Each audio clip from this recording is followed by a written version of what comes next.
DJ Bono. Magandang hapon po sa lahat. Nais ko itago niyo lang po ako sa pangalang Matt. Shortcut po ito ng aking pangalang Mateo.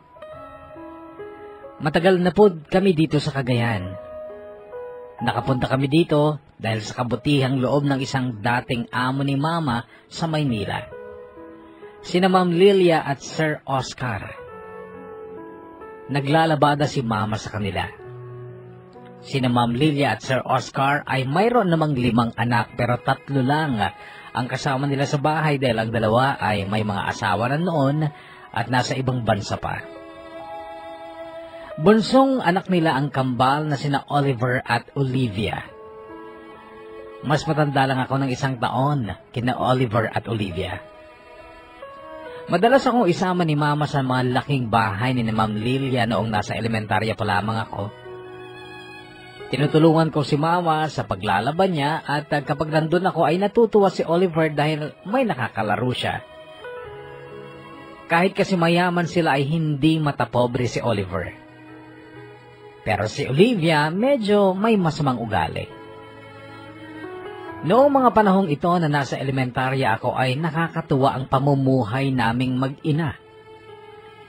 Nakatira kami sa bahay ng tunay na pamilya ni Papa. Si Mama ay kabit at ako ay anak sa labas pero nung magkasakit ang tunay na asawa ni Papa ay naging mabait itong bigla. Siya pa nga daw ang nagpasundo sa amin ni Mama mula sa tinitirhan namin. Hindi makapaniwala si Mama noon kasi mortal niyang kaaway ang tunay na asawa ni Papa pero nagbati sila dahil malubha na nga daw ang sakit ng tunay na asawa ni Papa. Wala na rin nagawa ang mga tunay na anak ni Papa kundi ang bigyan kami ng espasyo o lugar sa kanilang bahay. Dati ay umuupa lang kami ni Mama ng maliit na kwarto. 4 ang anak ni Papa sa tunay niyang asawa. Ang pinakabunso ay si Kuya Harry, sinundan niya si Ate Faith. Mabait silang 2 pero ang 2 nakatatanda na sina Ate Jackie at Kuya Rocky ay may mga masasamang ugali.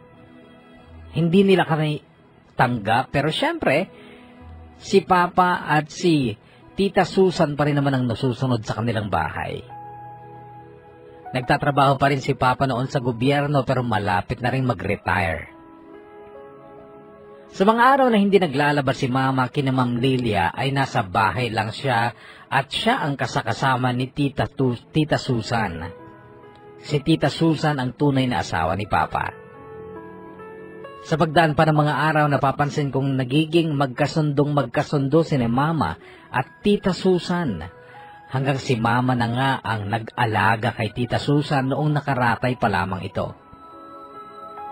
Halos magkasing tanda lang sila pero bilib ako sa aking ina. Nagawa pa niyang isugod mag-isa si Tita Susan sa ospital. Isang araw noong atakihin si Tita Susan ng kanyang malubhang sakit. At noong mamatay si Tita Susan, alam kong tunay ang mga luha sa mata ng aking ina. Dahil tunay ngang masakit sa kanya ang paglisan ng tunay na asawa ni Papa na naging matalik niyang kaibigan. Nagkagulo nga lang nung mawala na si Tita Susan. Sina Ate Jackie at Kuya Rocky ay naging swapang sa ari-arian.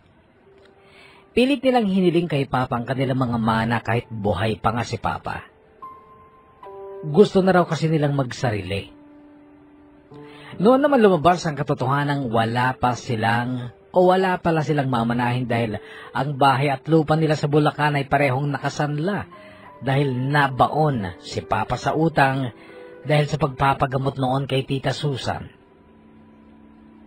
Sariling pera ni Kuya Rocky at Ate Jackie ang ginamit nila upang matubos ang pagkakasanla ng bahay. Noong matubos ito, noon na nawalan ng karapatan si Papa sa bahay dahil wala na siyang karapatan sa bahay. Wala na siyang nagawa noong halos mag-duet sina Ate Jackie at Kuya Rocky sa pagsasabing lumayas na kami sa pamamahay nila. Nakipagtalo pa naman si Papa sa kanila pero si Mama ay kaagad namang nagdesisyon. Umalis kami at muling nangupahan pero hindi rin yun nagtagal dahil kaagad namang nagkaroon ng alok ang amo ni Mama na si Ma'am Lilia na kung gusto raw namin ay sa probinsya na lang kami tumira. Sa kanilang family house dito sa Cagayan. Ang alok ni Ma'am Lilia noon ay susweldo pa rin si Mama pero siya ang mag-aalaga at magbabantay sa bahay at siya rin ang magiging katiwala ng iba pa nilang ari-arian dito sa Cagayan. Kaagad sumang-ayon si Mama kaya naman kami napunta nga dito sa Cagayan. Kami ni Mama ang pumalit sa dating katiwala na umalis lang dahil kinuha na ng mga anak na taga Vigan City. Napakalaki ng bahay pero kami lang ni Mama ang nakatira. Magkatulong kami sa paglilinis at pag-aalaga ng mga tanim at sa 3 malalaking aso. Si Mama na rin ang tumatanggap ng bayad sa mga pinauupahang lupa ni Ma'am Lilia. Yung mga for lease. Noong pasukan, nakapag-enroll ako pero balik grade 5 ako dahil hindi ko natapos ang grade 5 noon sa Pasay. Nagkaroon na rin ako ng mga kaibigan dito at tuwang-tuwa ako noon. Kasi nga ang alam nila ay mayaman ako. Kasi nga sa napakalaking bahay ako nakatira. Pero kaagad ko ring sinabi sa kanila na mahirap kami at broken family pa. Masakit aminin yon sa mga bago kong kaibigan kaso ayaw ko namang magsinungaling kaya kahit na masakit at medyo nakakahiya. Sinabi ko sa kanila ang katotohanan na mahirap kami at kabit lang ang aking ina.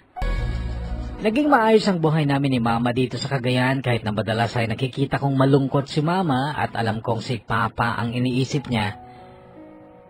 Naiwan kasi si Papa sa Maynila kasama ang mga anak niya at alam kong problema rin ni Papa ang mga anak niya, lalo na sina Ate Faith at Kuya Harry na noon ay nagsisipag-aral pa lang. Ako naman kahit papano ay nakakapag-aral naman dahil nga sumusweldo naman si Mama kay Ma'am Lilia at libre pa ang aming bahay. Tuwing bakasyon ay umuwi si na Ma'am Lilia dito kasama niya madalas sina Oliver at Olivia. Masaya si Oliver kapag nandito siya. Kung saan-saan kami nagpupunta. Minsan ay nagpunta kami sa ilog. Katatapos ko lang ng elementarya noon. Noon nga ay naligo kami sa ilog. Kasama din noon si Olivia, pero hindi nga lang siya naligo.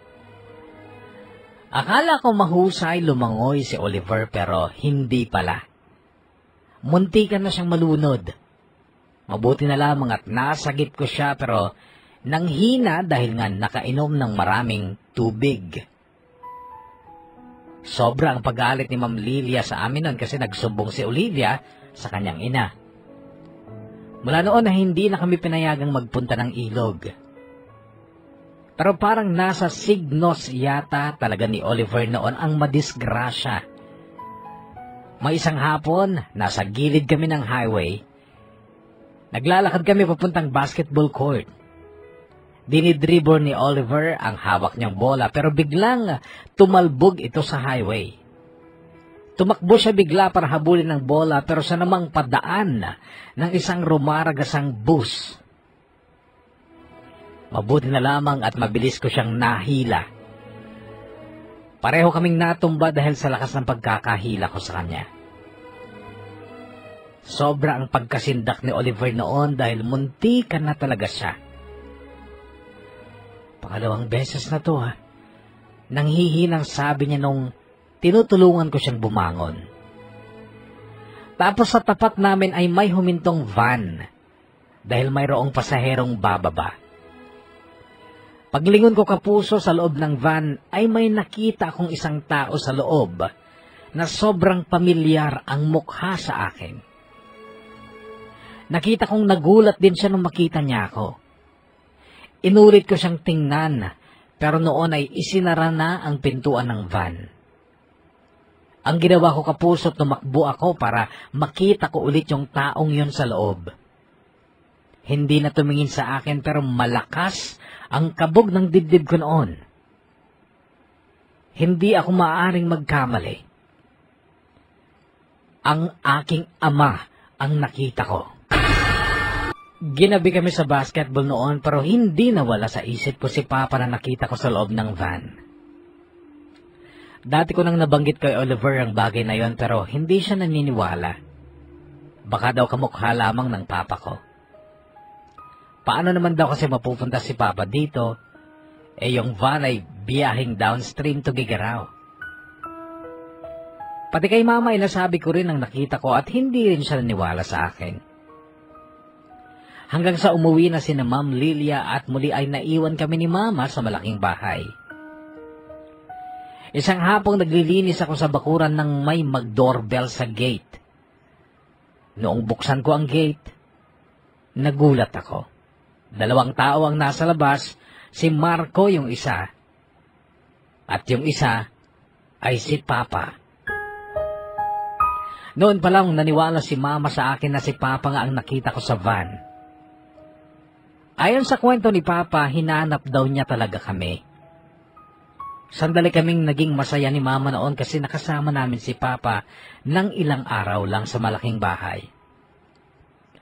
Umalis din si Papa matapos ng 4 na araw.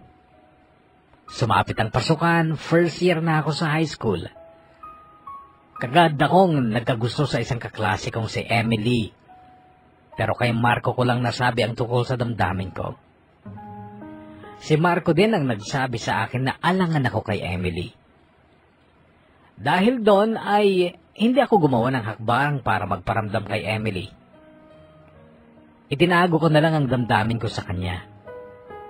1 taon kong itinago yon.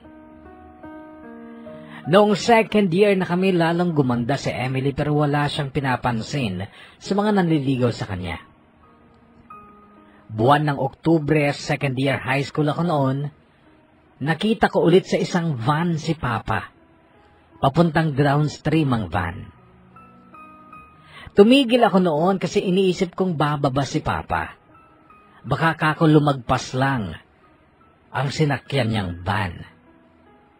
Baka kako papara din siya. Kaso hindi pumara si Papa. Hindi siya bumaba.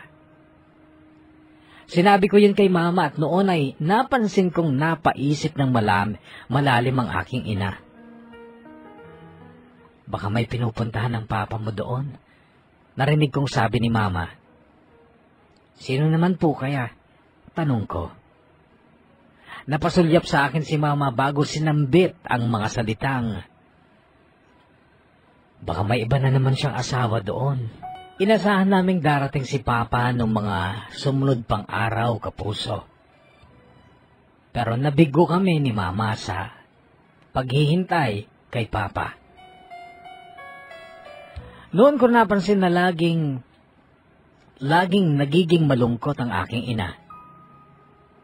Hindi ko siya kayang tingnan sa ganong ayos kaya tuwing nakikita ko siyang malungkot, pinapasaya ko siya. Binibiro-biro ko at binibigyan ko ng kung ano-anong prutas na nakukuha namin ni Anding sa gubat. Si Anding ang ka-vibes ko pagdating sa paglalakwatsa sa gubat pero nung makapagpatayo ng talyer ang Papa niya, hindi na namin nagagawa ang gumala sa kakahuyan dahil lagi nang pinapatulong si Anding sa kanilang talyer.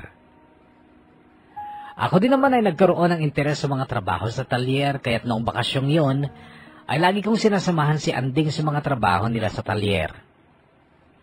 Napansin niya ni Mang Marzan, ang tatay ni Anding, na mas interesado pa ako sa talyer kaysa sa kanyang anak na si Anding.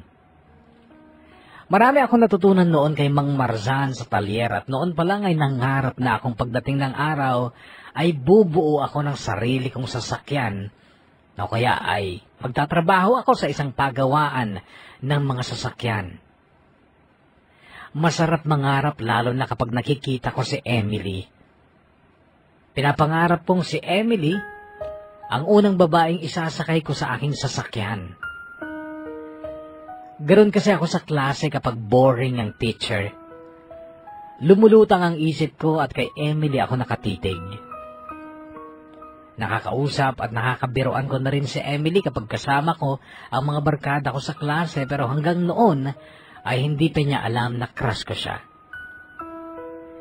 At noong 3rd year na kami, unang araw ng Pebrero noon, sa paraang pabiro ay sinabi ko kay Emily na siya na lang ang partner ko sa kotilyon sa aming JS. Oo ba? Mabilis naman niyang sagot. Natuwa ako ng sobra noon pero hindi ako nagpahalata. Kaso ilang araw ang dumaan, nalaman kong may partner pala siyang iba. Taga-kabilang section. Si John Dave na gwapo at maporma. Hindi na lang ako umimik noon kahit na nasaktan ako at nainsulto. Hindi na nga ako sumali noon sa kotilyon. Ayoko nang sumali kasi hindi naman si Emily ang partner ko. Pero nung JS na namin, masama ang loob ko at napadami ako ng inom nung magyaya. Ang mga barkada kong mag-shot muna bago kami magpunta ng JS. Malakas ang tama ko noong nasa sayawan na kami, pero ang gusto ko talagang isayaw, yung unang sayaw, gusto ko si Emily. Nung magkaroon nga ako ng pagkakataong maisayaw ko siya, dahil talagang binilisan ko ang lumakad para ako ang mauna sa harap niya, bahagya akong natuwa nung tumayo na siya at kasasayawin niya na ako. Kaya lang pag-angat niya ng kanyang mukha at nang makita niya ako, bigla siyang umatras at ang sabi niya sa akin, "Matt, pagod na kasi ako eh. Mamaya na lang pwede?" Muli akong sinaktan ni Emily nung sandaling yun, pero hindi ko gustong matapos ang gabing yon ng aming JS na mayroong sakit sa dibdib ko, kaya hinanap ko siya o naghanap ako ng pagkakataong makausap siya ulit. Nangyari naman ito nung malapit ang matapos ang JS. Kasama niya ang best friend niyang si Michelle. Nakita ko silang nagpunta ng school canteen. Hinila ko naman si Anding noon at sinundan namin sila. Malakas pa ang loob ko noon dahil sa espiritu ng alak sa utak ko. Inabangan namin si Emily sa tabi ng gazebo malapit sa kantin. Noong padaan na sila ay tinawag ko siya. Lumingon naman siya pero agad siyang kumapit sa kamay ni Michelle, tsaka sila lumakad palayo. Hinabol namin sila at sinabi kong mag-usap lang kami. Nagmakaawa pa ako. Huminto naman siya pero hindi siya bumitaw sa kamay ni Michelle.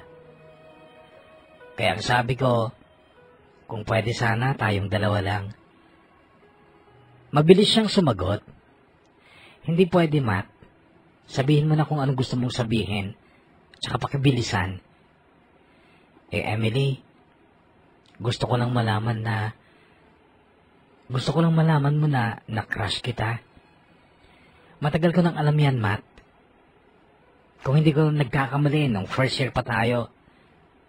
Oh, Emily, nung first year pa lang tayo, mahal na kita. Tapos, Emily, gusto sana kitang ligawan. Matt, sorry. Ayoko pang magpaligaw. Bakit naman, Emily? Wala lang. Basta ayaw ko pa. Sagot niya tsaka muling hinila si Michelle, pero sinundan ko siya. Emily, please naman oh. Sana maintindihan mo naman ako. Sabi ko pa, at alam kong sa tinig ko noon ay naramdaman niyang nagmamakaawa ko. Bahagya akong natuwa nung tumigil sila at saka muli siyang humarap sa akin. Nakaramdam ako ng konting tuwa noon kasi para bang bibigyan niya na ako ng pagkakataon. Tinitigan pa niya ako bago siya nagsalita at ang sabi niya, "Okay, Matt, makinig kang mabuti kasi hindi ka na uulitin to. Hindi pa ako magpapaligaw at kung sakali na magpapaligaw ako, sigurado ako na hindi sa isang kagaya mo. At lalong hindi sa'yo. I'm sorry, Matt, kung masakit akong magsalita. Sana unawain mo rin ako. Ayoko nang may nangungulit sa akin. Ang pagkaka-busted ko kay Emily ang dahilan kung bakit naging very, very unforgettable ang unang JS namin. Nawalan ako ng ganang manligaw ulit sa iba. Pero habang tumatagal ay nakakapag-isip ako.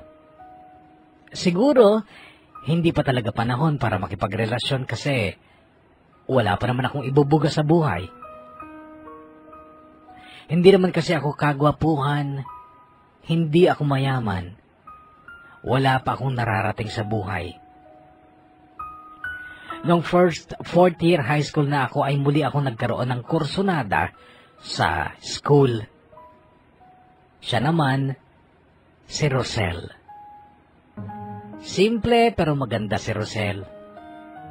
Kaya lang naduwag na rin akong sumubok na ligawan siya dahil marami na rin nanliligaw sa kanya at mga manliligaw niya ay may mga katangian na wala sa akin. Dahil dito ay pinalipas ko na lang ang damdamin kong yan para kay Rosel. Noong mga panahong ito ay may itinutokso sa akin si Mama. Ang anak ng kaibigan niyang si Aling Helga, si Chona. Naglalako ng gulay, isda at karne ang mag-inang sina Aling Helga at Chona at naging suki nila si Mama. Hanggang sa lumalim pa ang pagkakaibigan nila at yun nga, sa biru-biruan noon ay nagkasundo sina Mama at Aling Helga na kaming dalawa ni Chona ang pag-aasawahin pagdating ng araw. Ngingiti-ngiti na lamang ako noon at si Chona naman ay hiyang-hiya kunwari. Pero sa totoo lang, wala akong gusto kay Chona. Hindi siya maganda. Hindi naman siya pangit actually. Pero ako nga, hindi kagwapuhan. Tapos mag-aasawa pa ako ng hindi maganda. E di kawawa naman ang magiging mga anak namin. Kaya nga gusto ko sana makapag-asawa ng maganda para malahian naman ang pamilya ko ng magaganda at gwapo. Kaso nagkagusto yata sa akin si Chona habang tumatagal, naging napakabait niya kay Mama. May mga ibinibigay na kung ano-ano at lagi pang may discount at palibre si Mama mula sa mga paninda ng mag-ina.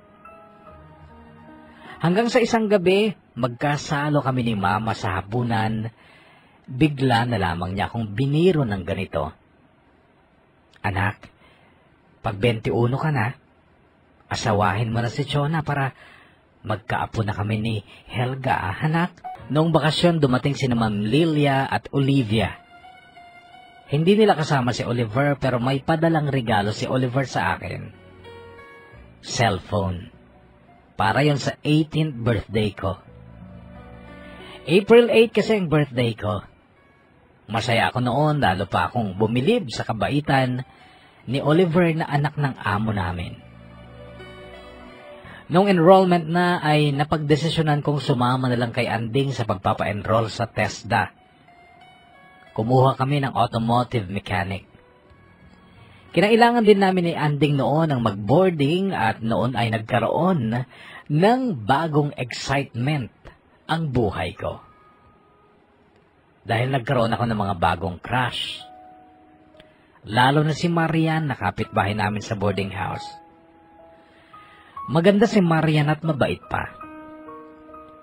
Naging close namin siya kaagad ni Anding at kaagad din akong nagdiga sa kanya. Noong una, binibiro-biro ko lang si Marian. Tinatanong niya kung kaya ko na raw siyang buhayin. Pabiro lang ang tanong na yon pero hindi ko naman kayang sagutin kasi ang totoo, hindi ko pa naman kayang bumuhay ng kahit sino. Pero naging close kami ni Marian at nung graduation namin sa TESDA, ay may napakagandang regalo si Marian sa akin.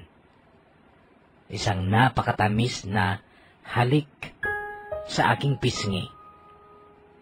Yun ang unang halik na natanggap ko mula sa ibang tao. Sa pagkagulat ko noon ay nahawakan ko ang kamay ni Marian, sabay tanong, para saan yung halik na yon? Wala kasi akong gift sa'yo kaya kiss na lang. Marian, Gusto ko tang maging girlfriend. Ito ang naisagot ko kasabay ng paghigpit ng kahawak ko sa kamay niya. Pero inalis niya ang kamay ko tsaka sinabing, mabait ka at mabuting tao ka, Matt, pero marami pa kasi akong problema. Hindi pa ako pwedeng pumasok sa relasyon. Anong problema? May boyfriend ako, Matt. Nasa Saudi. Nawalan lang kami ng communication pero wala kaming formal breakup kaya parang kami pa rin at siguro naiintindihan mo naman, Matt, kung bakit hindi pa ako pwedeng magmahal. Kahit gusto ko na. Pinilit kong unawain si Marian noon kasi ang kaagad bumalandra sa isipan ko ay yung katayuan ko sa buhay laban sa boyfriend niyang nasa Saudi pa pala. Ano naman ang laban ko doon? Kahit wala na silang communication, alam kong hindi pa rin tama na bumagsak si Marian sa akin na wala pang ibubuga sa buhay. Dahil doon ay pinalipas ko na lang ulit ang damdamin kong yan para kay Marian. Nagtapos ako ng kurso sa TESDA na hindi rin ulit nakaranas ang magkaroon ng girlfriend. Noong mga panahon yan, kapuso, 19 years old na ako at loveless pa rin. Noong bakasyon dumating ulit si na Ma'am Lilia at noon ay si Oliver naman ang kasama niya. Napakagandang lalaki na ni Oliver noon, ang puti at ang tangkad. Noon ay nauuso na ang Friendster at yun ang lagi niyang pinagkakaabalahan sa kanyang laptop. Hanggang sa sinabi niyang igawan din niya ako ng Friendster ko. Sinabi kong hindi ako marunong pero matyaga akong tinuruan ni Oliver. Ang Friendster ay may magandang naidulot sa akin dahil natagpuan ko doon ang mga kapatid ko sa ama na sina Ate Faith at Kuya Harry. Dahil doon ay nagkakuhanan kami ng CP number at nagkaroon kami ng communication. Si Kuya Harry noon ay nagtatrabaho na bilang waiter. Hindi raw nakatapos ng pag-aaral. Si Ate Faith naman ay nagsisikap mabuti sa pagtatrabaho at pag-aaral dahil gusto daw niyang tapusin ang kanyang kursong HRM pero pahinto-hinto daw siya. Isang semestre ang mag-aaral tapos magtatrabaho ulit para makaipon, mag-aaral ulit. Hindi raw sila natutulungan ng mga nakatatandang kapatid nilang sina Ate Jackie at Kuya Rocky. Noong tanungin naman ako ni Ate Faith kung anong kurso ko, sinabi ko naman na TESDA lang ang kinuha ko. Bakit TESDA? Bakit hindi ka pa nag 4-year course? Tanong niya. Wala naman kaming pera, ate. Hindi ako nakuha na ni Papa yung retirement fee niya, di ba? Tanong ulit niya. Ewan ko, ate. Hindi naman namin siya nakikita. Sabi ko. Anong hindi nyo nakikita? Di ba magkakasama kayo dyan sa Cagayan? Ganito ang tanong sa akin na Ate Faith. Hindi, ate. Minsan lang namin siya nakasama dito. Hindi na yun naulit. Sagot ko. Yung totoo, Matt. Kasi ang sabi ni Papa noon, kayo daw ang kasama niya dyan sa Cagayan. Babawi nga daw siya sa mga pagkukulang niya sa'yo. Wala, ate. Kahit pumunta ka pa dito. O sige nga, dadalaw ako dyan minsan. Miss ko na rin kayo ni Tita Marina eh. Sabihin mo lang sa akin kung paano pumunta dyan at abangan mo ako para hindi ako maligaw, okay? Okay, ate. Regards mo ako kay Kuya Harry Sure. Naawa nga ako kay Harry eh. Gusto niyang mag-aral kaso walang pera. Kaya ayun, nag-waiter na lang. Noon, kapuso, ay nakadama ako ng sari-saring damdaming hindi ko gusto. At ang mga damdaming yan ang nagpaluha sa akin. Naaawa ako sa mga kapatid ko sa ama na sina Ate Faith at Kuya Harry. At nagtanim ako ng galit kay Papa. Bakit siya ganon? Bakit niya pinabayaan ang mga kapatid ko? Ako okay lang kasi nandyan naman si Mama na kasama at karamay ko.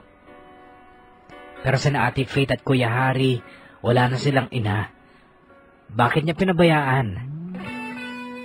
At bakit nandito daw sa Cagayan si Papa, hindi naman namin siya kasama? Isa lang ang umuugong na posibilidad sa isip ko noon, kapuso. Baka nga totoo ang kutob ni Mama na may ibang asawa na naman si Papa dito sa Cagayan. At kapag napatunayan kung totoo ang kutob ni Mama, hindi ko na alam kung kaya ko pang igalang ang aking ama. Kinuha ako ni Mang Marzan sa kanyang talyer na noon ay kay lakas ng pag-asenso. Liban kasi sa paggawa ng mga sirang sasakyan ay gumagawa na rin si Mang Marzan noon ng mga sidecar at trailer ng kuliglig.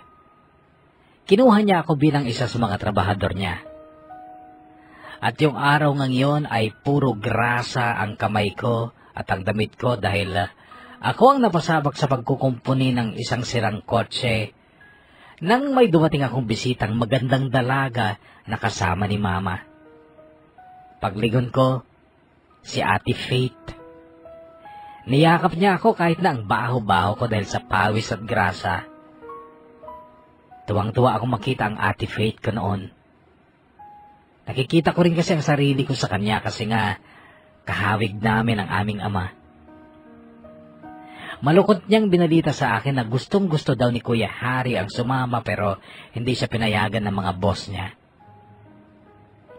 Kinagabihan matapos ang trabaho ko'y excited akong umuwi para makabanding pa ang Ate Faith ko. At napaluha ako nang ibigay niya sa akin ang isang kahon na karton na punong-puno ng mga regalong nakabalot pa. Sabi niya sa akin, galing kay Harry yan. Sabi ni Ate Faith, alam mo, tuwing birthday mo, bumibili si Harry ng regalo niya para sa'yo.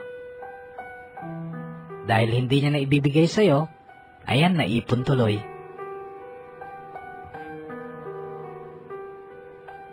Alam daw niyang magkikita ulit kayo.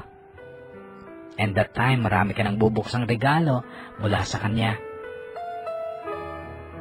Alam mo, kapuso, hindi ko napigilan ng pag-agos ng luha ko sa harap ni na Mama at Ate Faith noon. Sobra-sobra ang pasasalamat ko dahil kahit na kapatid ko lang sa ama, sila ay ramdam ko. Ramdam na ramdam ko ang pagmamahal nila sa akin. Maganda ang kita sa talyer, kapuso, lalo na kapag may overtime. Mabait si Mang Marzan sa akin at mahal na mahal niya ako. Ang kanyang anak na si Anding ay umalis at nagpunta ng Maynila para magtrabaho doon bilang security guard. Ayaw niyang magmekaniko kahit na yun nga ang tinapos naming dalawa sa TESDA. Ako ang naging kanang kamay ni Mang Marzan sa negosyo niya at sinuklian ko naman yung tiwala at kasipagan. Nakakaipon na ako ng malaki noon. At pwede na akong mag-asawa sana, pero wala namang maasawa kaya kinausap ko si Mama at sinabi kong tutulungan ko muna ang mga kapatid ko sa Maynila. Sina Ate Faith at Kuya Harry. Hindi masyadong masaya si Mama sa sinabi ko pero wala siyang nagawa. Pinabalik ko sa pag-aaral niya si Ate Faith. 1 taon na lang kasi noon at matatapos na siya sa kursong HRM. Si Kuya Harry naman ay nakapag first year noon sa kursong BSIT pero hindi niya natapos. Pinabalik ko rin siya sa pag-aaral at nangako akong gagawin ko ang lahat para tutulungan sila. Hindi sila makapaniwala noong una. Pero sinikap kong gawin lahat ng makakaya ko para tulungan sila. Nag-OJT pa nga sa Singapore si Ate Faith at noon naubos ang ipon kong pera pero okay lang. Dahil nung sumunod na taon, natapos na si Ate Faith. Pinapupunta niya ako sa Maynila para ako daw ang mag-escort sa kanya sa graduation niya. Pero hindi na ako nakapunta dahil maraming tanggap na trabaho noon sa aming talyer. Walang-wala na talaga ako noon at umaasa na lang ako sa lingguhan kong sweldo. Nagagalit si mama noon kasi nasimot talaga ang ipon ko pero okay lang kasi agad namang bumalik ng Singapore si Ate Faith upang magtrabaho na sa isang hotel doon. Noon ay third year na rin si Kuya Harry sa BSIT at sabi na Ate Faith ay siya na daw ang magpapatuloy sa pagpapaaral kay Kuya Harry. Sigurado ka ate, kaya mo na? Tanong ko sa kanya noong mag-usap kami sa cellphone. Nasa Singapore na siya noon. Oo naman, kaya ko na. Ikaw nga na, mekaniko na pagpatapos mo ako eh. Maganda na ang trabaho, kumat. At ikaw kung gusto mong mag-aral ulit, pag-aaralin naman kita. Gusto mo? Wag na ate, 25 na ako eh. Gusto ko na mag-asawa eh. Oy, may GF ka ba? Wala, pero maghanap ako. O di sige. At kapag nakahanap ka, at gusto mo na talaga mag-asawa, ako ang bahala sa lahat ng gastos sa kasal mo. Talaga ate? Promise yan. Ayaw ko naman ng maggastos na kasal ate eh. Gusto ko yung simple lang. Gaya lang ng mga kasal dito. May kita pa nga sa mga sayawan paggabi. Okay, ikaw ang bahala kung anong kasal ang gusto mo. Basta magsabi ka lang kapag magpapakasal ka na, ha? Sige, ate. Ingat ka dyan, ha? Ikaw din, ingat ka lagi. At saka si tita, sabihin mo, ingat siya lagi. Sige, ate. I love you, Matt. I love you din, ate. Kasunod ng kapuso ay ang pag-agos ng luha sa mata ko. Ramdam ko ang pagmamahal mula sa dalawang kapatid ko sa ama. Sina Ate Faith at Kuya Harry. Pero ang mga nakatatandang kapatid namin na sina Ate Jackie at Kuya Rocky, mga makasarili sila. At si Papa, hindi namin alam kung buhay pa siya noon at kung nasaan siya. At kung saan niya dinala ang mahigit 1 milyon niyang retirement benefit. Naisip ko noon, mana si Kuya Rocky at Ate Jackie sa aming ama. Mga pabaya at makasarili sila. Noong mga panahon yun ay naramdaman ko ang paglungkot sa buhay ko. Kung kailan okay na ako, kasi okay na mga kapatid ko, sina Kuya Harry at Kuya Faith, siya namang naging malungkot ang buhay ko. Malungkot kasi iniisip ko na rin ang sarili ko. Gusto ko na mag-asawa pero wala naman akong GF. Iniisip ko rin noon si Chona, ang anak ni Aling Helga na siyang ipinapaasawa sa akin. Wala dito si Chona noon dahil namasukan daw siya nakatulong dyan sa Tugigaraw. Si Aling Helga lang na ina niya ang naglalako noon. Pero nung sumapit ng pista, umuwi si Chona at nagulat ako kasi pumuti siya at gumanda ng konti. Noon na may naging agresibo sina Mama at Aling Helga na ipaasawa sa akin si Chona. Pero hindi ako umiimik dahil wala nga akong nararamdaman para kay Chona. Dumating din sina Anding at Marco noon at nagyaya silang mamasyal sa Calao Caves. Kasama namin noon ang mga girlfriends nilang taga Maynila at ang mga kasama pa nila. Sobra ang inggit ko sa kanila noon kasi may mga partner sila. May kasama pa silang 2 dalaga noon, sina Menchi at Bianca. Maganda si Menchi pero sosyal. Si Bianca naman, matabang-mataba. Umaga pa lang ay nandyan na kami sa Tugigaraw kasi bibili pa kami ng mga baon namin sa picnic namin sa Calao. Sa isang kalye dyan sa Tugigaraw noon ay git-gita ng mga tao at tricycle. Bigla na lang may babaeng napasigaw. Paglingon ko, nakita ko ang babaeng sumabit ang shoulder bag sa gilid ng tricycle at hihilahurin siya ng tricycle. Mabilis ko siyang tinulungan. Tinanggal ko ang pumulupot na strap ng shoulder bag niya sa tricycle. Namutla ng husto ang babae noon at pinagpawisan. Pero maputi siya at maganda.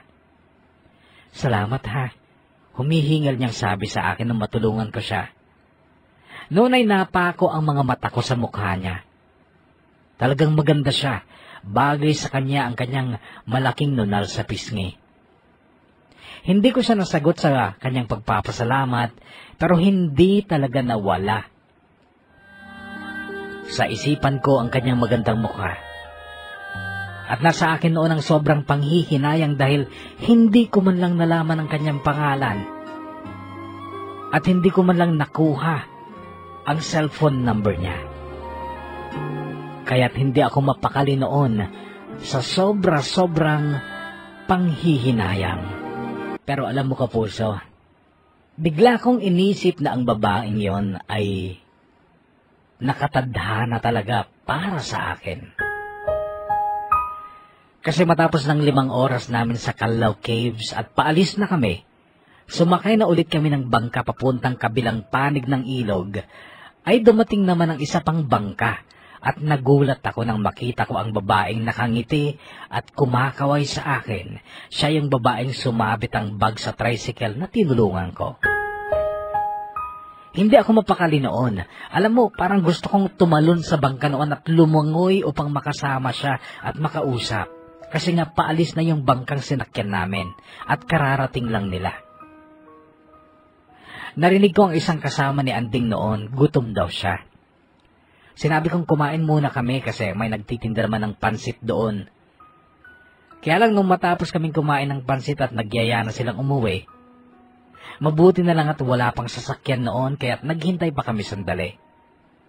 Kaso may dumating na tricycle at wala pa yung babae. Sumakay kami ng tricycle pero panay ang lingon ko kasi baka dumating na siya kaagad. Kapag nangyari na, bababa ako at kakausapin siya. Kaso, hindi sila dumating at sumakay na nga kami.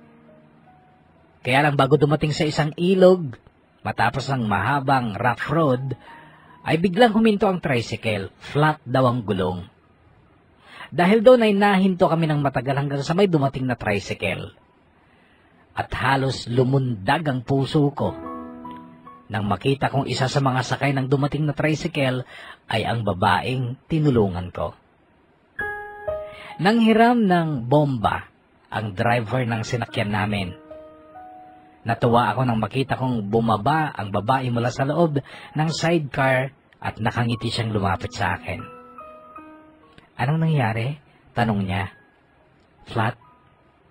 Uy, siya nga pala, thank you pala sa pagtulong mo sa akin kanina. Wala yon. Ako nga pala si Jasmine. Sabi niya sabay abot ng palad niya. Matt. Sagot ko naman. Matt? Ulit niya. Oo. At saka, pwede ka bang kunin ang number mo? Oo ba, kaya lang, baka magalit naman ang misis mo. Nakangiting sabi niya. Wala akong misis. Wala nga akong GF sabi ko. Talaga? Ang saya naman pala kung ganon. Narinig kong sabi niya. At pakiramdam ko noon ay mahuhulog ang puso ko dahil sa napakatamis niyang ngiti na lalo pang nagpaganda sa kanya. Alam mo, habang tumatagal, gumagwapo ka. Ito ang salitang narinig ko kay Bianca, ang matabang kasama ni Anding. Nasa van kami noon pa uwi sa amin. Bagay pala sa'yo nakangiti lagi, sabi pa niya. Noon ko palang napagtanto na masyado pala akong natatangay sa ligayang hatid ni Jasmine sa akin. Katext ko na kasi siya noon at nasabi niyang gusto na rin daw niyang lumagay sa tahimik pero hindi pa raw niya natatagpuan ang lalaking karapat-dapat para sa kanya. Nasabi rin niyang hindi siya naghahanap ng gwapo at mayaman. Matinong lalaki at mapagmahal lang daw ang gusto niya. At nasabi ko ring baka ako na ang hinahanap niyang lalaki. Yun ang dahilan kung bakit naging palangiti ako nung araw na yon. Nalaman ko rin na sa Balzain dyan sa Tugigaraw siya nakatira pero umuupa lang daw sila dahil Taga Bohol siya at dyan lang siya sa Tuguegarao napadpad para magtrabaho. Ayon sa kanya ay sales lady daw siya. Ramdam ko sa puso ko noon ang ligaya kapuso at gusto ko nang maniwala noon sa destiny. Naisip ko kasi maganda ang paraan ng Diyos para makilala ko si Jasmine. Tinulungan ko siya sa pagkakasabit niya sa tricycle tapos nagkita ulit kami sa Calao at yun na. At sino ba namang lalaking single sa edad na 26 ang hindi sasaya kapag nangyari sa kanya ang ganun? Ang biglang pagdating ng isang magandang babae at nagsasabing simpleng lalaki lamang ang hanap niya. Masaya na sana talaga ang araw na yon pero may masamang balita akong nadatnan sa malaking bahay. Naroon sina Ma'am Lilia at ang mga anak niyang sina Olivia, Ate Karen at Kuya Gary. Noon ko lang nakita sina Kuya Gary at Ate Karen. Dumating sila upang tingnan ang mga ari-ariang minana nila, kina Sir Oscar at Ma'am Lilia. Kay Kuya Gary na sumunod sa panganay na si Ate Sylvia, napunta ang malaking bahay na tinitirhan namin. Pero hindi nila kasama si Ate Sylvia noon.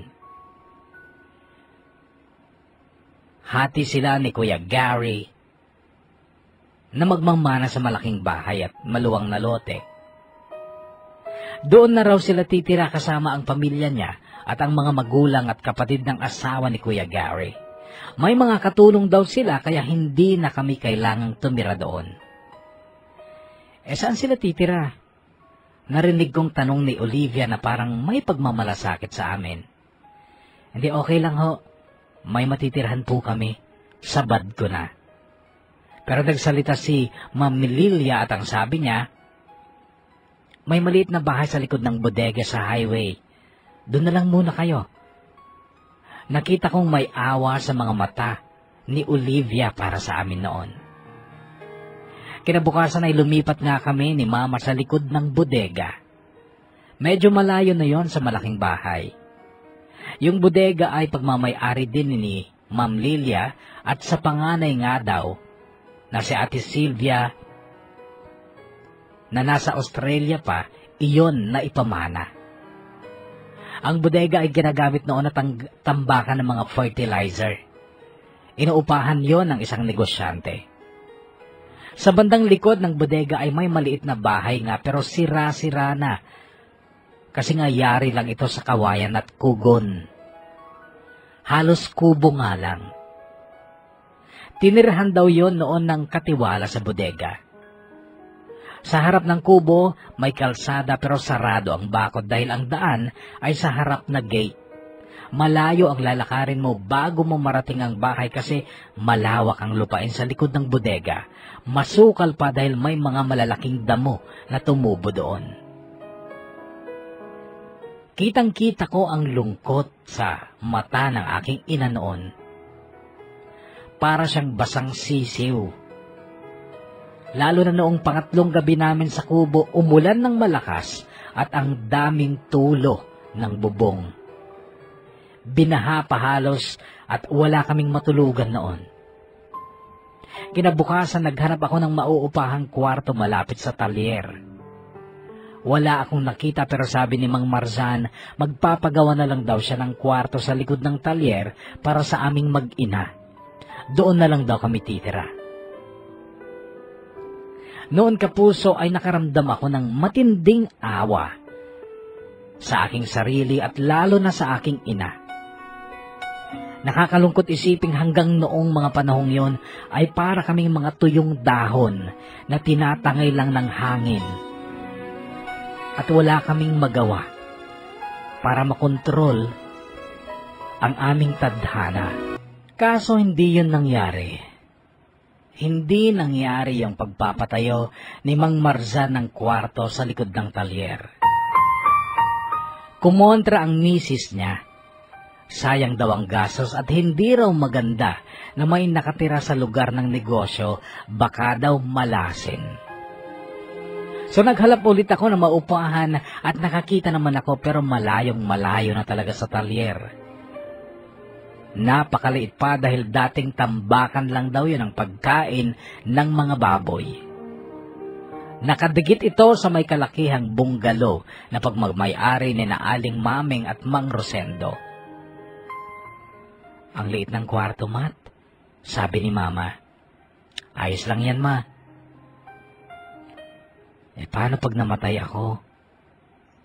Saan ako paglalamayan? Napatingin ako kay Mama sa narinig kong ito sa kanya.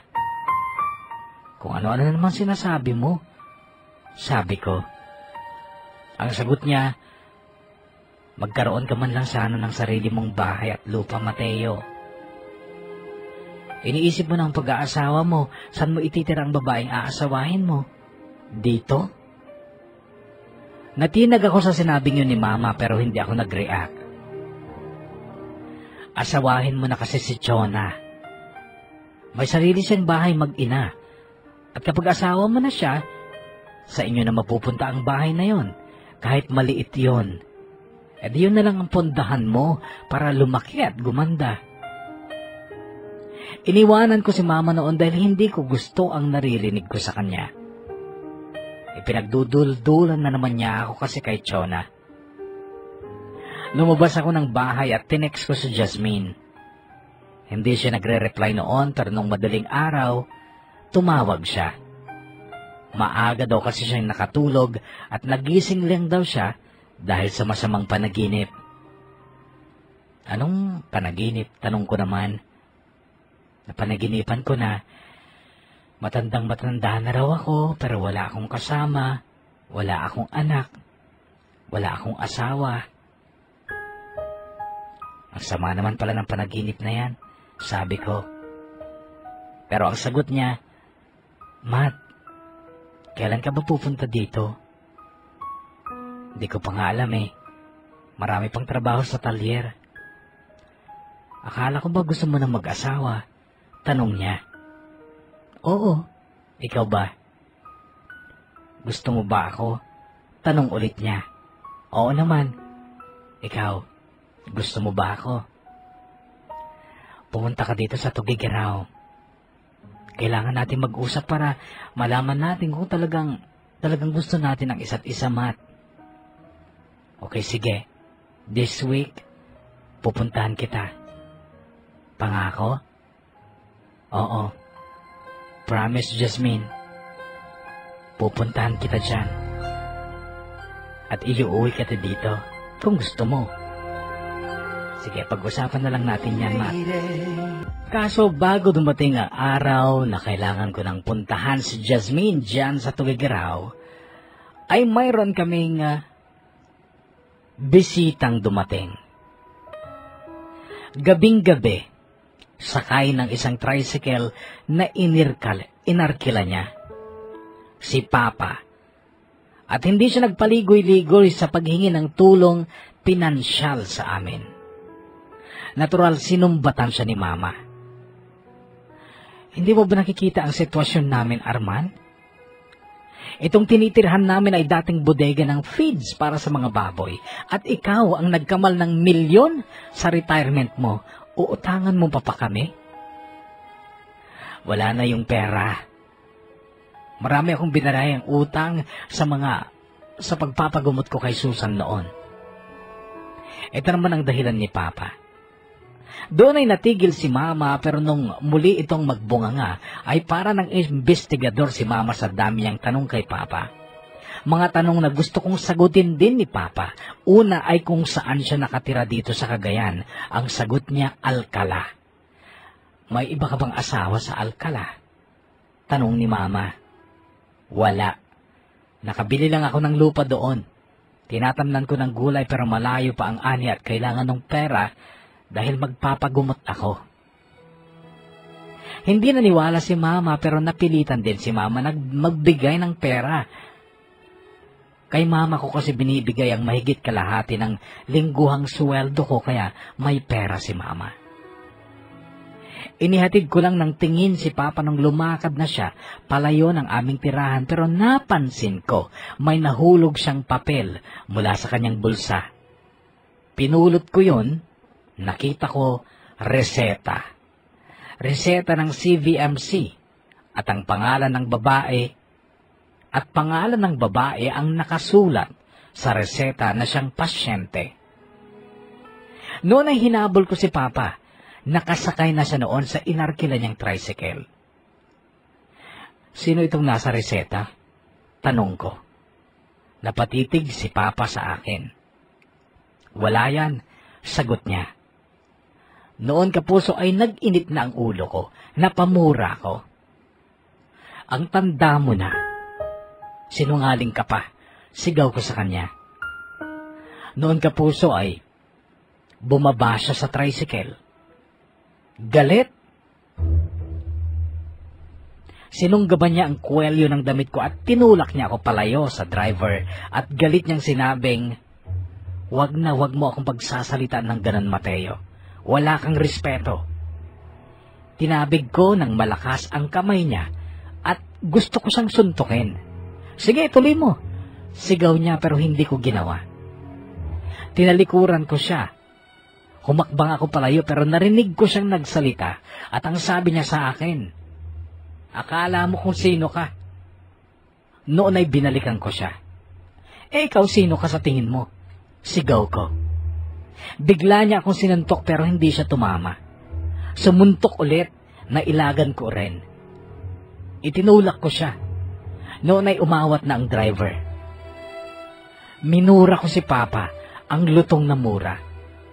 O minura ako ni Papa, ang lutong na mura. Nilapitan ko ulit kaya lang humarang ang driver ng tricycle. Ang lutong kasi ng mura niya. Kaya ang sabi ko sa kanya, hindi puta ang ina ko. Tarantado ka. Tanga lang si Mama dahil pinatulan ka niya. Dahil ikaw ang pinakawalang kwentang taong nakilala ko. Gago! Yon ang masasakit kong salita sa aking ama.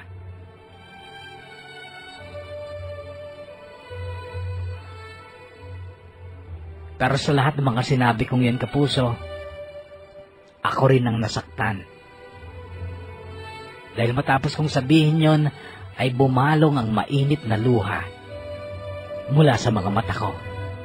Kinabukasan ay nagtungo ako dyan sa Tugigaraw, pero nagbibihis pa lang ako ay dinig ko ang ingay ni Aling Maming at ang asawa niyang si Mang Rosendo. Sila ang may-ari ng kwarto na inupahan namin. Nag-aaway sila noon. Tungkol sa pera ang pinag-aawayan nila. Hindi ko sila pinansin pero si Mama ay matamang nakikinig sa away ng mag-asawa. Nakipagkita ako kay Jasmine at siya pa ang nagmungkahi na magsama kami magdamag sa hotel. Yun nga ang nangyari, Kapuso, at lalo ko pang minahal si Jasmine noon dahil ipinagkaloob niya sa akin ang kanyang sarili kahit na wala pang formal na ligawang nangyari sa amin. Mahusay si Jasmine sa kama. Napakahusay. Isang bagay yon kung bakit ako nahulog ng husto sa kanya. Sinabi ko sa kanya ang totoong katayuan ko sa buhay. Wala akong bahay at mekaniko lang ako. Okay lang naman daw yon sa kanya. Ang gusto lang daw niya ay magkaroon ng asawang mabait at makabuo ng sarili niyang pamilya. Kung ilang ulit kaming nagsalo ni Jasmine sa ligaya nung magdamag na yon at nung paggising din namin sa umaga. Alam kong hindi ako ang nakauna sa kanya pero tanggap ko siya. At hindi ko na siya pakakawalan pa. Kahit anong mangyari, siya na ang babaeng gugustuhin kong makasama hanggang sa aming pagtanda. Ang sipag mo ah. Narinig ko ang malakas na salitang ito habang nasa ilalim ako ng kotse na kasalukuyan kong kinukumpuni noon. Nakita ko ang magarang sapatos. Lumabas ako mula sa ilalim at natuwa ako nang makita ko si Oliver. ang anak ng dating amo ni Mama na sina Ma'am Lilia at Sir Oscar. Nagkumustahan kami ni Oliver at sinabi niyang mag-aasawa na siya. Gusto daw sana niya akong kuning abay, pero sa Tagaytay daw ang kasal. Malungkot naman akong tumanggi dahil talagang hindi madali sa akin ang umalis ng trabaho at isa pa, alam kong alangan akong masyado sa ganong pagtitipon ng mga mayayaman. Kinumusta din noon ni Oliver si Mama. Gusto niyang dalawin si Mama noon pero sinabi kong napakalayo na ng tirahan namin. Masarili ka ng bahay? Asensado ka na pala eh, sabi ni Oliver. Umuupa lang kami. Dating tambakan ng feeds yung tirahan namin pero okay naman, sabi ko. Bilib talaga ako sa iyo, Matt. Napaka-challenging ng buhay mo. Narinig kong sabi ni Oliver na parang may inggit nga sa tinig niya at naunawaan ko naman yun dahil siya, mula pagkabata niya ay puro madali ang naging buhay niya. Walang challenge. Halos walang adventure dahil masyado silang nagiging dependent sa mga magulang nilang mayayaman. Samantalang ako puro challenge. At isa pang challenge ang idinagdag ko sa buhay ko nung sunduin ko na si Jasmine dyan sa Tugigaraw upang makisama na sa amin ni Mama. Hindi ko yan sinabi kay Mama kaya naman nagulat na lang si Mama nung dumating akong may kasamang babaeng maraming bag na bitbit. Namilog talaga ang mga mata ni Mama noon pero hindi siya nakapagsalita.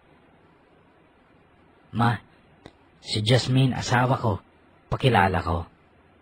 Hindi pa rin nakaimik si Mama dahil sa pagkagulat niya o dahil siguro hindi niya matanggap na ang manok niyang si Chona ang hindi ko inuwi dahil ibang babae ang gusto kong maging asawa. Nagsama-sama nga kami sa napakaliit na kwarto pero ramdam kong hindi maganda ang turing ni Mama kay Jasmine. Tuwing umaalis ako papuntang trabaho, lagi akong may kaba na baka mag-away sila. Masipag naman si Jasmine at mabait pa, kaya lang hindi ko maintindihan kung bakit mabigat ang dugo ni Mama sa kanya.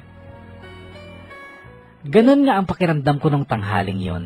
Kabado ako na para bang may masamang mangyayari. Dahil dun kapuso ay nagpasya akong umuwi ng tanghalian. Pero kabababa ko pa lang ng tricycle ay nakasalubong ko si Jonathan na anak ni Aling Maming. Lumayas na yung asawa mo, sabi niya sa akin. Dali-dali akong tumakbo sa bahay. Wala si Mama sa loob noon. Chinek ko ang mga gamit ni Jasmine, wala kahit isang natira. Hinanap ko si Mama at nakita ko sa tabi ng poso. Matindi ang panggigigil ko noon sa aking ina.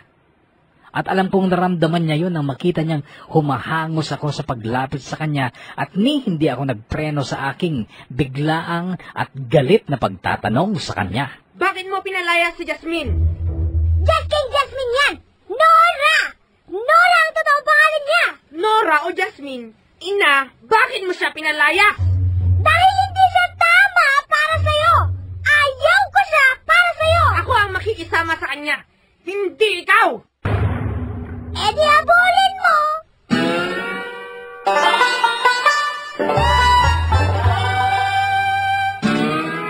Hindi ko hinabol si Jasmine dahil may nabasa akong text mula sa kanya. Sabi niya ipuntahan ko na lang daw siya dyan sa Tugigaraw kung kaya ko na siyang bigyan ng maayos na buhay.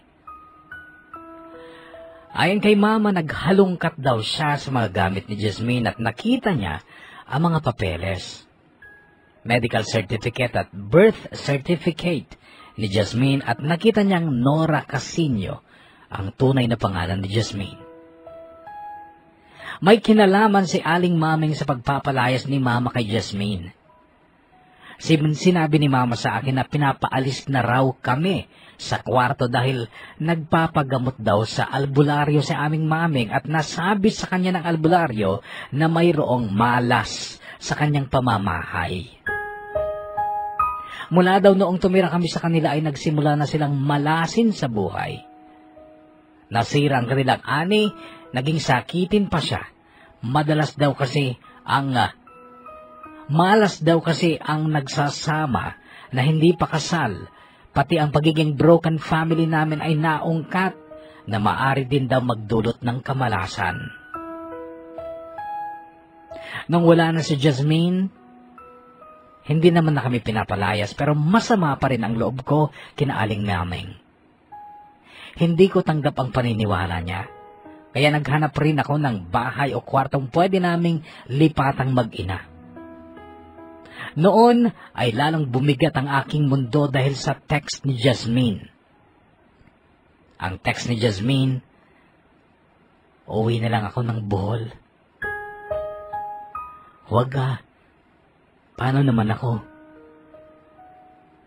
Naisip ko, tama ang mama mo, Matt. Mas karapat dapat si Chona para sa'yo dahil malinis na babae si Chona. Ako madumi. Paano ka naman naging madumi? At saka mahal kita. Hindi mo pa ako masyadong kilala, Matt. Mas mabuti pa talaga siguro, kalimutan mo na lang ako. Uuwi na lang ako sa amin. Huwag kang umalis.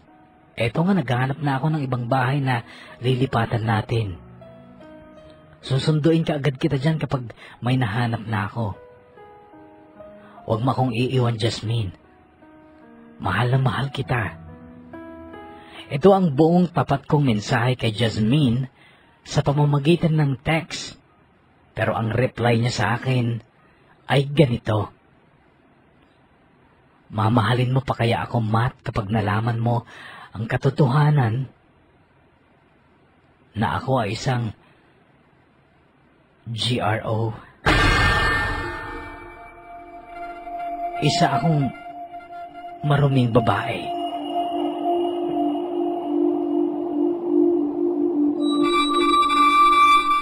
Sa totoo lang nagulat ako sa sinabi niya ni Jasmine. Noon nasagot ang mga pagtataka ko kung bakit hindi na siya virgin at kung bakit napakahusay niya sa kama.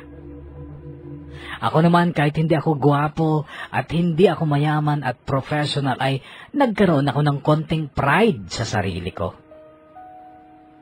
Bahagya pa akong nahiya sa sarili ko at kay mama dahil muntikan na akong makapag-asawa ng babaeng mababa ang lipad. Pag-uwi ko ng hapong yon, nagulat ako dahil nasa labas ng kwarto ang lahat ng gamit namin ni mama at masama ang itsura ni mama. Ayon sa kanya ay nakipag-away siya kay Aling Maming dahil hindi niya na natiis sa mga parunggit sa kanya ni Aling Maming. Ora mismo ay gusto ni mama na lilipat na kami pero sabi ko wala pa kaming malilipatan. Meron! At sa pagkakataong ito, ako ang masusunod, Matt. Sigaw ni mama sa akin at bago pa ako nakasagot ay may tumigil na tricycle sa tapat at kaagad ay si Chona ang nakita kong bumaba sa tricycle. Napatingin ako kay mama. Magbuhat ka na ng gamit at huwag ka nang kumontra sa plano ko, Mateo. Sigaw ni mama sa akin.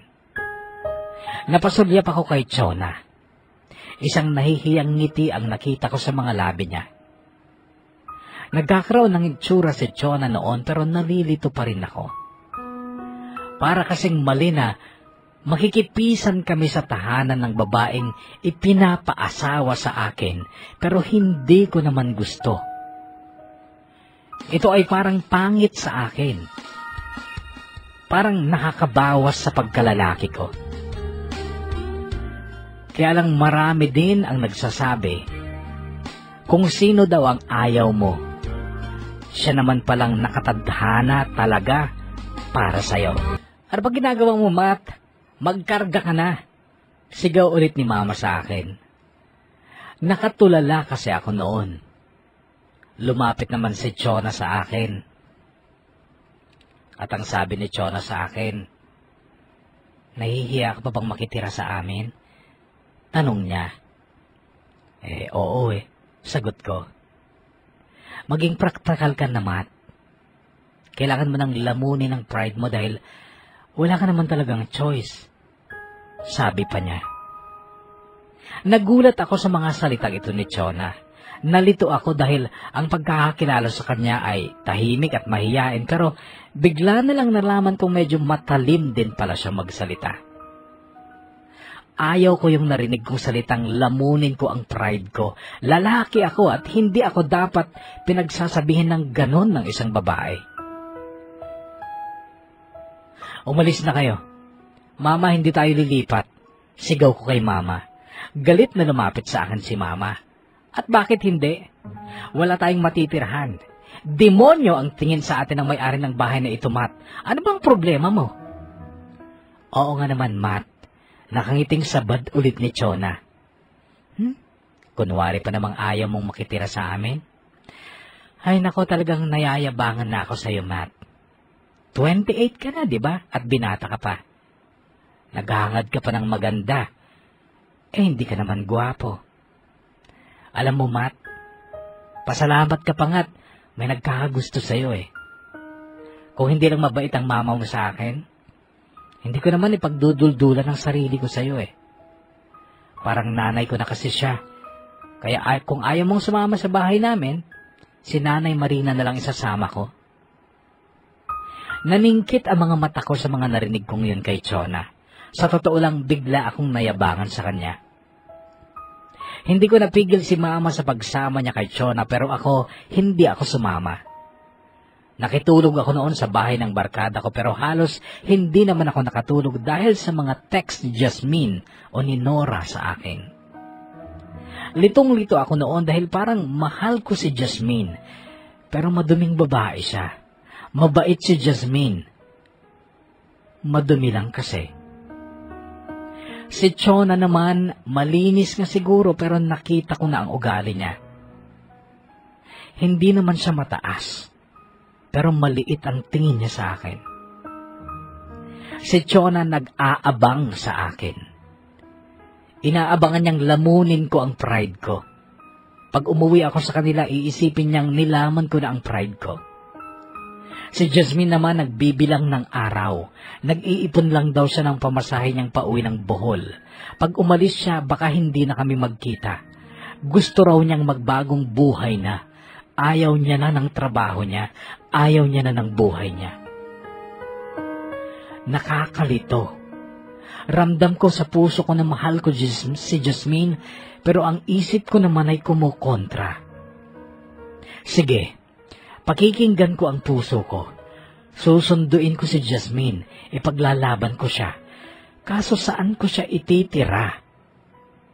Sa bahay ni Chona? Parang si Papa lang na itinira kami ni Mama noon sa bahay ni Aling Susan na tunay niyang asawa. Hindi pwede yun kay Chona. At hindi ko rin pwedeng gayahin si Papa. Sa lahat ng taong pwede kong panggayahan, ayaw na ayaw kong yapak ni Papa ang susundan ko. Ayaw kong may babaeng masasaktan dahil sa akin. Ayaw ko na may mga anak na magdudusa dahil sa akin. Sobra ang antok ko nung sumunod na araw. Matapos akong makitulog sa bahay ng barkada ko dahil ayaw kong ang sundan si Mama sa bahay nila Chona. Pinarham ako ni Donald ng damit at pantalon dahil tinangay ni Mama lahat ng gamit ko. Pumasok ako sa talyer pero wala ako sa sarili ko. Dahil yon sa mga text ni Jasmine. Sabi kasi niya nung madaling araw na mayroon na akong sapat na pamasahe. Mamayang gabi luluwas na ako. Matt, sana makita man lang kita bago ako aalis. Ito ang text na tumangay sa konsentrasyon ko. Napansin ni Mang Marzan ang kawalan ko ng sigla at lagi pa raw akong tulala. Sinikap kong mag-concentrate sa trabaho. Bandang 2:00 ng hapon ay hindi ko na kayang mag-concentrate. Bumubuelo akong magpaalam kay Mang Marzan. Gusto kong puntahan si Jasmine. Pipigilan ko siyang umuwi. Pero bago ito nangyari ay may dumating akong bisitang bumaba mula sa kulay itim na SUV. Si Oliver. Kay ganda ng ngiti ni Oliver sa akin noon.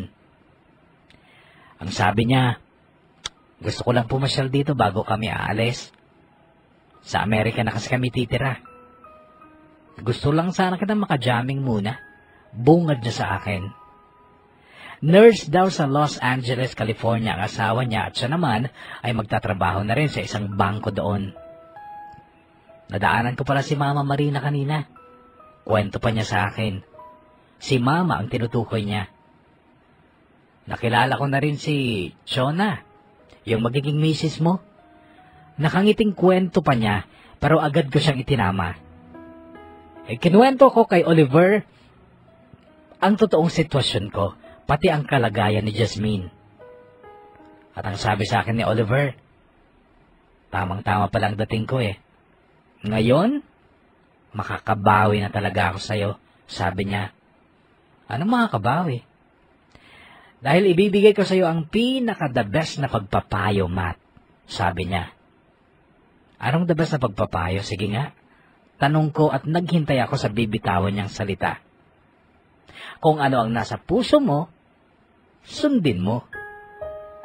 Nakatawa niyang sabi. Natawa din ako dahil nga sa masyadong common ang payo na yon. Pero sabi niya ay pinaka-the best na pagpapayo. Tumawa ako kaya lang sumeryoso siya. Ang sabi niya, pag-ibig ang pinag-uusapan natin dito, Matt. Kaya puso ang sundin mo.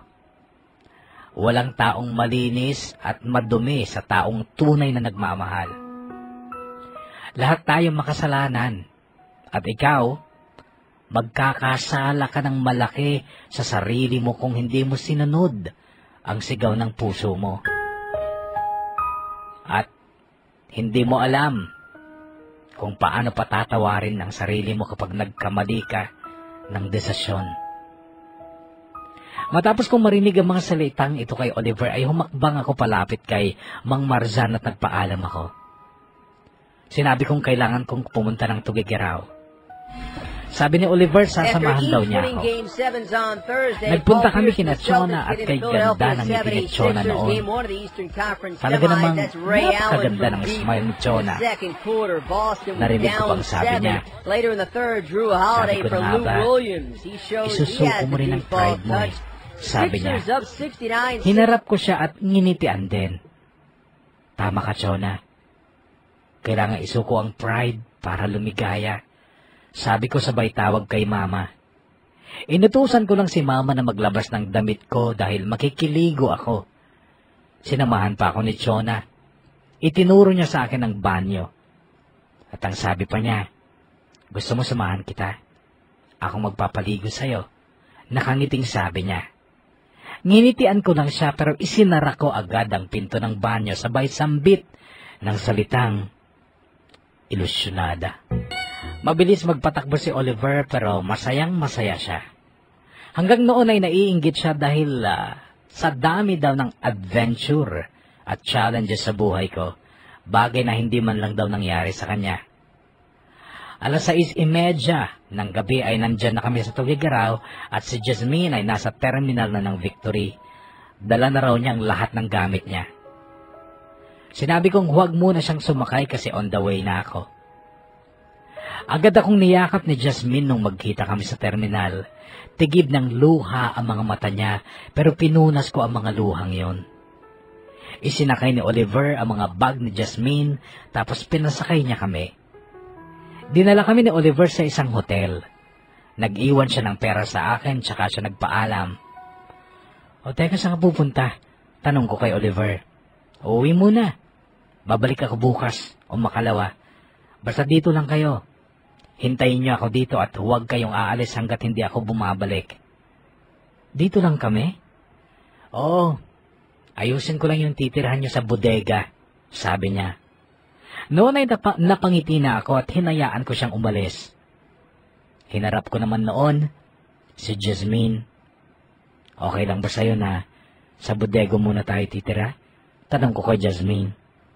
At ang sagot niya, kahit pa sa taas ng puno o sa ilalim ng tulay, basta kasama kita, ayos lang sa akin, Matt. Kinabukasan ay text si Mang Marzan kasi marami daw kaming trabaho sa talyer. Pinakausapan ko siya magli-leave muna ako kasi kasama ko kako ang asawa ko. Tumawag siya kasi hindi siya naniniwala. Pinakausap ko siya kay Jasmine, naniwala na siya. Bigla ding may nag-text, bagong number. Ang sabi niya, "Si Matt ba to?" "Oh, sino to?" Reply ko. "Ako lang naman ang may-ari ng bahay na pinag-iwanan mo sa mama mo." Reply niya. "Chona, saan mo nakuha ang number ko?" "Nagpunta pa ako sa talyar para makuha ang number mo." "Ano bang plano mo? Magmamayabang ka pa rin ba?" "Pwede ba, Matt, kung ayaw mo sa akin, huwag ayaw ko rin sa'yo.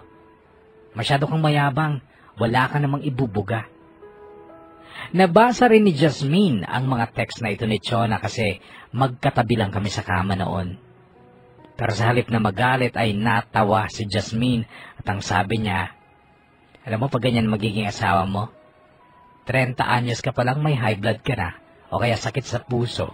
Nakatawang sabi niya, "Paano kung kagaya mo mapapangasawa ko? Ano naman magiging sakit ko?" Tanong ko. "AIDS," sagot niya. Tsaka tumawa. Nagulat ako pero lalo siyang tumawa ng malakas nang makita niya ang nag-expression ng mukha ko. "Kinabahan ka, no?" Sabi niya sabay turo sa mukha ko. "Wala akong sakit. Namimili ako ng customer. At saka hindi ako basta-basta sumasama kung kani-kanino." "Talaga?" Tanong ko pero biglang may kumatok sa pinto. Noon ay nagdamit ako at binuksan ko ang pinto. Si Oliver. "Tara na, check out na kayo. Ready na ang condominium niyo sa bodega," sabi niyang nakatawa. Noon nga ay nag-check out na kami at sumakay sa SUV ni Oliver. Panay ang sulyap sa akin ni Oliver na may kakaibang ngiti. Matapos ng ilang oras, nakarating na kami pero nagtaka ako dahil hindi naman niya ipinasok sa compound ng bodega ang kanyang sasakyan. Pinasok niya ang kalsada sa gilid papuntang likod ng bodega. Doon sa dati naming tinirhan ni Mama, yung bahay kubo na tumutulo. Kaya lang nagtaka ako dahil hindi na bahay kubo ang nakatayo doon kundi maliit na bungalow. At narinig ko si Oliver na nagsalita. Yan ang bahay nyo. Yan ang bahay nyo. Sabi ulit sa akin ni Oliver. Sabay abot sa akin ng isang bigkis ng susi na may mga label na CR, main gate, bedroom 1, bedroom 2, front door, back door. Nakatulala pa rin ako habang nakatitig sa mukha ni Oliver noon. Yan ang surprise ko sa'yo, Matt. Sana okay lang sa'yo. Sabi niyang nakangiti pa rin sa akin. Huy! Sigaw niya sa akin nung nakatulala pa rin ako sa kanya. Sobra kasi akong nagulat at parang hindi ako makapaniwala sa nangyari. Matagal ko nang pinapagawa yan. Ipinagpalit namin ng kakambal kong si Olivia ang mana namin sa panganay naming si Ate Sylvia. At apartment sa Makati ang napunta sa amin ni Olivia. At itong bodega at lote na ito sa Ate Sylvia namin. Para lang magkaroon kami ng karapatan ni Olivia dito, nakipagpalit kami. At para sa ganon ay maibigay namin sa iyo ang lote at bahay na yan. Mabilis lang ginawa yung bahay na yan. Ang alam nila ako ang titira ng pinapagawa ko. Hindi nila alam na iririgalo ko sa'yo. Yan kasi ang surprise ko sa'yo, Matt. Sabi niya tsaka kinuha ang isang craft envelope sa compartment ng sasakyan. Legal ang lahat ng papeles, Matt. Yang lote at bahay nasa pangalan mo. Pirmahan mo lang yung mga yan, sabi pa niya. At kayo na rin ang magiging katiwala namin sa bodega. Sa inyo magbabayad yung nagre-renta at i-deposit yun na lang sa account namin. Bilin pa niya. Oliver, hindi ako makapaniwala pero maraming salamat. You're welcome, Matt. Pero kahit binigyan kita ng bahay at lupa, hindi ko pa rin makakalimutan kahit kailan ang ginawa mong pagliligtas sa buhay ko ng 2 beses. Kung hindi dahil sa'yo, Matt, wala na ako sa mundong ito. Noon ay nagtaka pa rin ako sa mga sinasabing yun ni Oliver. Anong niligtas ko yung buhay mo? Tanong ko. Talagang mahal mo ako, no? Nakalimutan mo na pala yung nung malunod ako sa ilog at nung muntikan na akong matagis ng bus. April 1996, summer noon. Ano, naalala mo na? Oo, pero bakit mo binabayaran yun, Oliver? Hindi ko binabayaran, Matt. Gusto lang kitang tulungan. Gusto ko lang maging bahagi ng exciting mong buhay. Tsaka hindi ibang tao ang turing ko sa'yo. Hindi ibang tao ang turing namin sa'yo ng kakambal ko. Sige na, pumasok na kayo sa inyong pugad ng pagmamahalan. Nakatawang sabi niya sabay abot sa akin ng craft envelope na naglalaman ng mga papeles ng bahay at lote. Pero bago ako bumaba ay muli akong napalingon kay Oliver. Kaysa yan ang ngiti niya sa akin. Salamat ulit, sabi ko. Thank you very much, Sir Oliver, sabi naman ni Jasmine. Oy, bruha ka, wag mo akong sinisir ha, sigaw sa kanya ni Oliver. Inakbayan ko si Jasmine o Nora. Binitbit namin ang mga bag niya tsaka kami lumakad sa harap ng cute na gate. Pagtapat namin sa gate ay hinanap namin ang susi na may tatak na main gate. Noon ay umandar na ang sasakyan ni Oliver. Dadalawin ko kayo mamayang gabi, sigaw niya bago tuluyang umalis. Noon ay nabuksan namin ang main gate. Main door naman ng bahay. Nara ang pintuan at maganda. Pagbukas namin ng pinto, tumambad ang salas na may mga bagong sofa, may TV pa, at ang kusina may dining table na maliit. Ang kitchen may mga kalan na, may mga gamit na kumpleto na. Noon ay umagos ang mga luha ko, kasabay noon ang pagyakap sa akin ni Jasmine. Nagyakap kami pero walang salitang namagitan sa amin. Kabuglang na mga dibdib namin ang aming nadama. Dahil sa saya, kakaibang saya. Iniwan ko sandali si Jasmine noon matapos kong maibuka sa mga main switch ng ilaw at ang valve ng tubig. Pumara ako ng tricycle, arkila para sunduin ang mama ko kina Chona. Pagdating ko kina Chona, nasa harap si Chona ng terrace na parang kanina pa naghihintay sa akin. Hindi ka man lang nagre-reply sa mga text ko. Wala ka man lang bang pang-load? Ito ang bungad sa akin ni Chona sa tonong parang may karapatan siyang magalit sa buhay ko. Nginitian ko siya ng matamis at ang sabi ko, pasensya ka na Chona ha, sobrang busy kasi ako eh. Ang dami kasing nangyari, sabi ko. Tsaka na lumabas ng pintuan si Mama. Nung makita ko si Mama, niyakap ko siya bigla at hinagkan ko siya sa pisngi niya. Ano nangyayari sa'yo? Tanong ni Mama. Noon ay sinenyasan ko ang driver ng tricycle na inarkila ko. Uwi na tayo sa bahay natin, Mama, sabi ko. Bahay natin? Nervyos na tanong ni Mama sa akin pero inakay ko siya sa loob upang ituro niya sa akin ang mga gamit na hahakutin namin. Maraming dada si Mama noon kahit noong nakasakay na kami ng tricycle. Nung makita niyang papasok ang tricycle sa kalsada papunta sa dating kubong butas-butas ang bubong na tinirhan namin na dati, nagbunga nga ulit siya pero tinatawanan ko lang siya. Pinagmasdan ko rin ang mukha ni Mama nang tumigil ang tricycle sa harap ng bunggalong. Regalo sa akin ni Oliver. Iyan ang bahay natin, Mama, sabi ko. Nakanganga si Mama noon pero muli ko siyang niyakap at hinagkan. Regalo ni Oliver sa amin, ni Jasmine, sabi ko. Jasmine, ulit niya. Si Nora, sabi ko. Okay, narinig kong sabi niya. Okay na sa'yo si Nora? O Jasmine, tanong ko. Oo, mahal mo eh.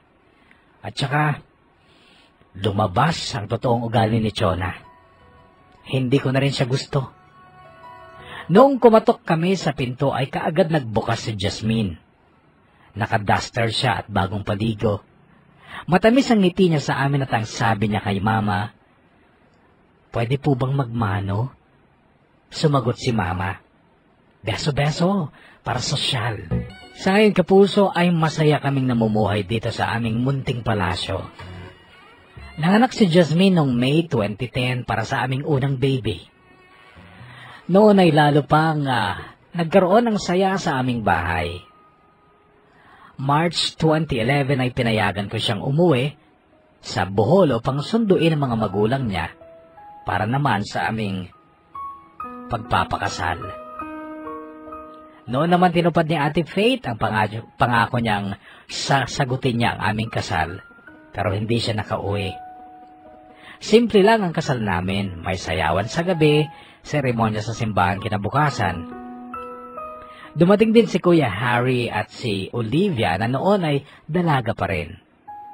Ang regalo ni Olivia ay hindi para sa amin, kundi para kay Maroon, ang aming baby. College education plan. Si Mama naman, nagulat ako sa regalo niya. Talagang gulat na gulat ako sa regalo ni Mama. Alam mo yung plastic na box na lalagyan ng cookies? Yung maliit lang, pero halos mapuno ng pera. Inipon daw niya ang mga ibinibigay ko sa kanyang pera dahil gusto niyang makabili ng bahay namin. Kaso naunahan naman siya ni Oliver. Hindi pa nagpapakita si Papa. Ilang beses namin siyang hinahanap ni Kuya Harry sa Alcala pero wala siyang rehistro doon. Naisip naming nagsinungaling pa siya tungkol sa totoong kinaroonan niya o kinaroroonan niya. Hindi na kami galit sa kanya. Gusto namin siyang magpakita. Gusto namin siyang makita. Liban kay Papa, sana okay na lahat. Masaya na kami at lalong sasaya sana kung malalaman namin ang kinaroroonan ng aming playboy na ama. Kahit ganoon siya, hindi namin maiaalis ang katotohanang wala kami dito kung hindi niya kami binuo. Pero higit sa lahat ay gusto kong pasalamatan ang aking pinakamamahal na ina.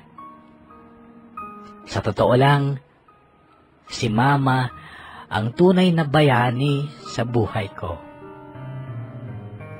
Mula nung mabuo ako sa sinapupunan niya hanggang sa mga sandaling ito na anak ko na ang inaalagaan niya, nariyan pa rin si Mama. Nakabantay at nakaalalay sa akin. Nag-aalaga sa akin, sa aking anak, sa aking asawa. Tunay na walang hihigit sa pagmamahal ng isang ina. Sa mga sandali na nahihirapan ako sa aking buhay, nahihirapan din si Mama.